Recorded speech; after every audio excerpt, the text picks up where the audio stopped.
Alors Nathalie Dessay, donc le confinement et le couvre-feu ont eu tellement raison de moi que je perds un peu tous mes repères en ce moment. Hier soir, j'étais avec Christine quand j'ai préparé ce papier et on était comme chaque soir à 18h à l'apéro depuis 16h.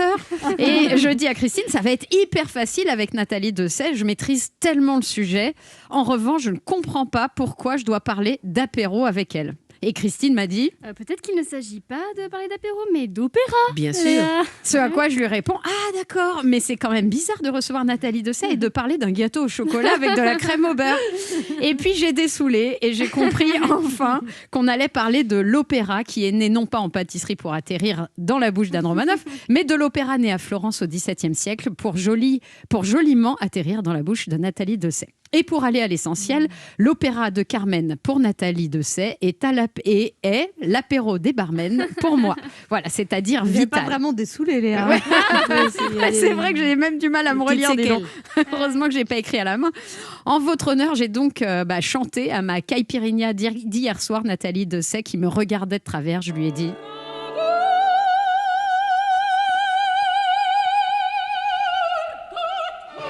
C'est pas mal, hein, vous chantez bien. Hein. Franchement, j'ai assuré quand même. Hein.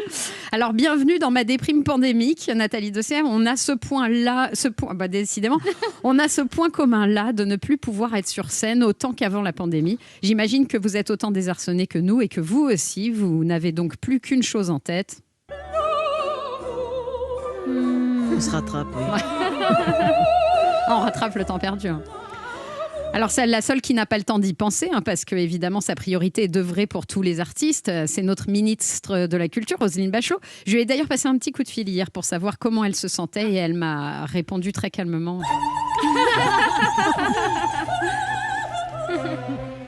Bon, j'ai attendu qu'elle se calme et je lui ai dit, Roselyne, vous n'avez pas le droit de vous plaindre, hein, pensez à nous, artistes, à moi, à Nathalie Dessay et aux autres, vous laissez notre raison de vivre mourir. Et elle m'a dit avec une voix très grave... Calimero, la Roselyne. Alors qui a fini par m'avouer que, comme moi, elle avait sombré... Dans une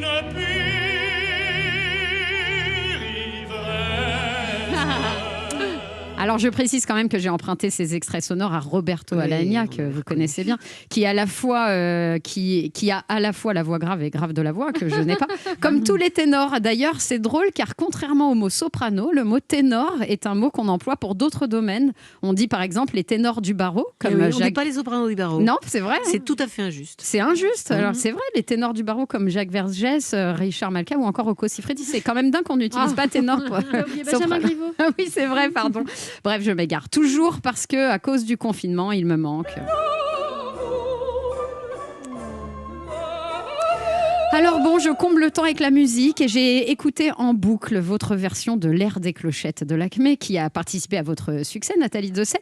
Alors j'ai essayé d'apprendre les paroles, mais le premier couplet, mais ça donne ça. C'est pas difficile à retenir comme ça. C'est ça. Ouais, mais alors ça c'est vous. Hein. Mais j'ai essayé, j'y arrive pas. Ça a donné... Non. Bon, d'accord. Alors bon, j'ai essayé avec le deuxième couplet. C'est toujours vous, Nathalie Dessay. Ah oui, ça c'est dur, hein, ça. Alors là, moi je me dis, comme personne ne m'a marché sur le pied, j'arriverai jamais à atteindre ces notes-là. J'admire Nathalie Dessay, puis je suis enfin arrivée aux vraies paroles. Mais fallait dire à l'orchestre de jouer moins fort parce que j'ai pas réussi à entendre les mots. Oui, mais c'est normal. Et c'est tellement idiot le texte qu'il vaut mieux pas l'entendre. Ah bon ? Pourquoi ? Parce que... Ah ouais ? Vous ne l'aimez plus ? Non ? D'accord. Alors pour que des gens comme moi puissent chanter de l'opéra Nathalie Dessay, j'ai eu une idée. Il faudrait rendre quelques opéras plus accessibles. Par exemple, si on veut faire un duo avec le chanteur Garou, on pourrait faire Les Noces de Figaro. Je me dis, pour les hommes qui rêvent de rencontrer Laetitia Casta, on fait Laetitia Castafiore. Oui, c'est Castanova. Voilà. Oui. Ou un concept encore plus moderne, on met Fidelio sur Tinder et on voit combien de temps il reste.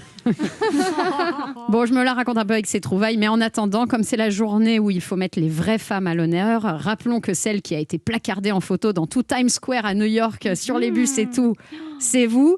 Celle qui rêve de faire un duo avec Björk et qui a toutes les chances de le faire un de ces jours, parce que je me souviens de cette anecdote et je l'attends avec impatience. Et celle qu'on admire pour son talent de soprano et pour tous les talents.